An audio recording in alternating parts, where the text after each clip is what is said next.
Hey, welcome to Half the Battle! We're going back to the comic this week, specifically the Special Mission series, as we take a look at issue 10, Turnabout. Oh, the Phoenix Wright jokes I could make.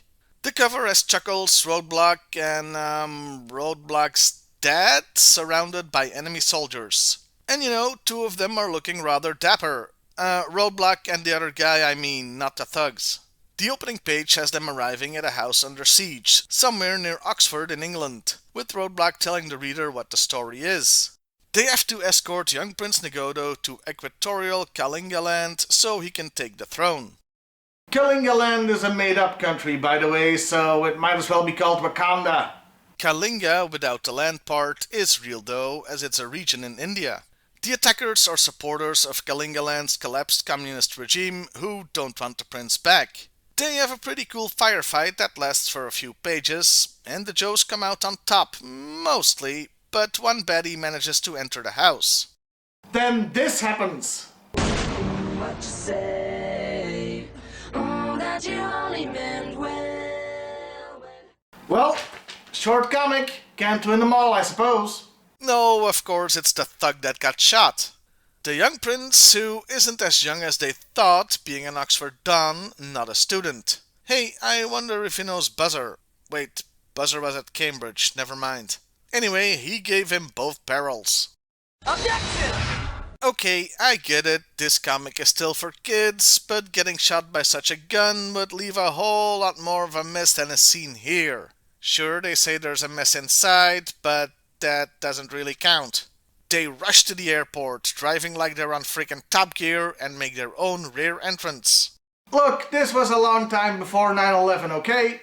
Case in point, they can just drive up to the commercial flight they'll be taking. Once on board, they spot two suspicious-looking guys, but they don't appear to be armed. Roadblock theorizes that they bribed somebody in catering, and sure enough, he finds Uzis instead of food. Once again, pre-9/11. When the assassins try to shoot the prince, they find out Roadblock has removed the firing pins, and he intimidates them into sitting the hell down and shutting the hell up. And the other passengers seem to take this quite well.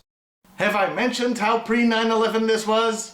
Anyway, they land and get on a waiting C-130 piloted by Wild Bill. There are more bad guys on their tail who were waiting just outside the runway area. Look, I can only make so many airport security jokes, okay? A little while later, they get intercepted by a Soviet MiG. Oh, I forgot to mention, the Kalingaland communists are Soviet-backed because of course they are. Now, you would think a MiG against an unarmed slow transport plane would be a short fight, but these are the Joes we're talking about, so they manage to evade him until he gets right in their face and shoots their nose to pieces. Lady Luck is on their side though, as his next missile hits a convenient rock spire. Roadblock doesn't want to keep relying on luck though, so he heads to the cargo bay and brings out Old Painless. That's not the name of Roadblock's gun, I'm just calling it that. He shoots up the MiG, but the pilot manages to get a hit in before ejecting. Though them losing in a cell doesn't seem to affect things much, so I'm not sure why they bothered writing that part in. They arrive in Kalingaland and head to Kalingaville, original name, isn't it, on an Ostriker. When they get there, the fighting is already over, and the communists lost. The prince's supporters want to start shooting the communists, as you do, but he calls for a general amnesty and free elections. So, he's gonna let the people decide if they're gonna be a democracy or a socialist state. In either case though, it'll be a Kalingan state. To avoid interference, he's expelling the Soviet ambassador, but is also expelling the American one, much to the shock of the latter. And the comic ends with Roadblock thinking the prince is one leader who can't be bought, and could just end up being one of their best friends in the region. And that was Turnabout. It was a fun little story with a nice anti-colonialism message. It was also subverting expectations done right, both with the twist at the end and the one at the beginning, where they learn the young prince isn't some college kid.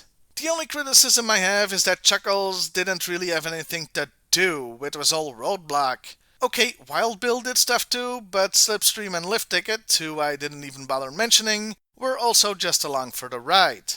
Overall though, another great Special Missions issue. And that was the review. I hope you had fun, and hey, why not like, share and subscribe?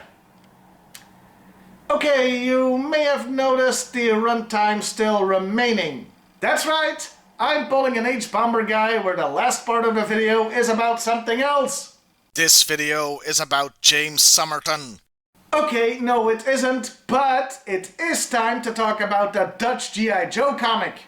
It was called G.I.Joe Speciale Opdracht, which translates to G.I. Joe Special Missions, but it was different from that series. You see, this comic was weirdly Frankenstein together. It came out every 2 months and was the size of 2 regular American issues. It usually had 2 stories. In this case, it had Special Missions issue 9 and 10, with only 9 getting its cover. Others could have 2 issues from the regular series, or have one from there and the other from Special Missions, or even the UK comic. Also, in the middle, separating the stories, would be pages from the Order of Battle series. It only ran for 19 issues, so suffice to say, in Holland and Belgium, we didn't get the full G.I. Joe comic experience. Normally, I don't talk about this comic because it's just reprinted stories that are translated pretty faithfully, so there isn't much to discuss. Except when it comes to Turnabout. Here the translation takes liberties. Very, very weird liberties. What I mean is, in the text, every reference to the Soviets and Communists has been removed and replaced with Cobra. Weird, right? It starts on page 2 where the supporters of the collapsing Marxist regime are now supporters of the Cobra-backed military junta. Then, on the C-130, the prince says he's neither far-right or far-left-wing, instead of saying he's not a Marxist and knows who his friends are.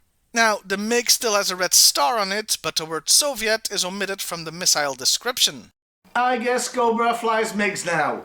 And near the end, those aren't the last holdouts of the Russian-backed Kalinga Rouge army, but are in fact military quote-unquote advisors sent by Cobra. And instead of wanting to execute communist swine, they want to kill those who collaborated with those Cobra bastards. No, really, that's what that word is translated back. And the final cherry on top is the prince expelling the Cobra ambassador. Since Russia apparently doesn't exist. Now, I know what you're asking, because I'm asking the same thing too. Why? Well, I can't say for sure, but I do have 2 theories. The first is a fast and easy one. Neither of the stories in this book had anything to do with Cobra. So, to make it more relevant, the translator crowbarred them in because there were toys to sell in Europe too. There, that's an acceptable answer. Make the story fit more with the toys. But There's a little problem with that. Remember how I said this comic was Frankenstein together? Well, in the middle of this one, there's an order of battle on the Baroness, a picture of a Cobra trooper and officer, and a splash page all about G.I. Joe versus Cobra. So, they didn't need to cram Cobra into the book because they had already crammed Cobra into the book. that leads me to my second theory, a geopolitical one. Turnabout came out in 1986, well, in the US anyway, but the Dutch adaptation is from 1988. Now, the USSR ended in 1991, but the collapse of the Soviet Union did not happen overnight. It was a process that took many years. A big factor was the 1986 Chernobyl disaster, which was a huge drain on all kinds of Soviet resources. By 1988, the writing was well and truly on the wall, that even being the year Estonia, for all intents and purposes, declared her independence from the Soviet Union. This wasn't exactly a secret here in Europe. It was well understood that it was just a matter of time before the end would come, so it's possible the translator wanted to future-proof the story by removing any Soviet references. There is actually a little more evidence for this. Remember how I said Turnabout was the only time they did this? Well, I lied, you gullible fools! It's in the first story of this book too!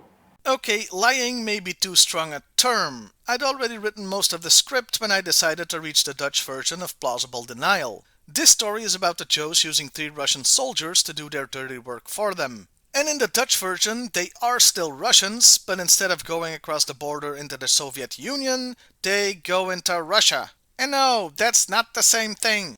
Soviet erasure again. So, that's my preferred theory. The USSR was collapsing, so they rewrote the stories to avoid mentioning it. I would have loved to have asked the translator directly, but their name isn't anywhere in the book. I did find out he's called Siebe Snoeren thanks to G.I.Joe.nl. They have that information on their comics page. And I also have to mention the Dutch scans are from there. Used with permission, of course. See how easy it is to cite your sources?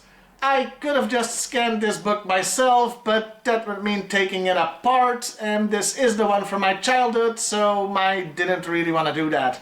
Even with the name though, I couldn't find any contact information for them, so we may never know for sure. Well, thank you for joining me on this deep dive into the Dutch G.I. Joe comics weirdness. I hope you had fun and learned a little something. And that's why Tommy Tallarico sucks. Well, I'll see you next time, everybody, and hey, why not like, share, and subscribe if that's your thing?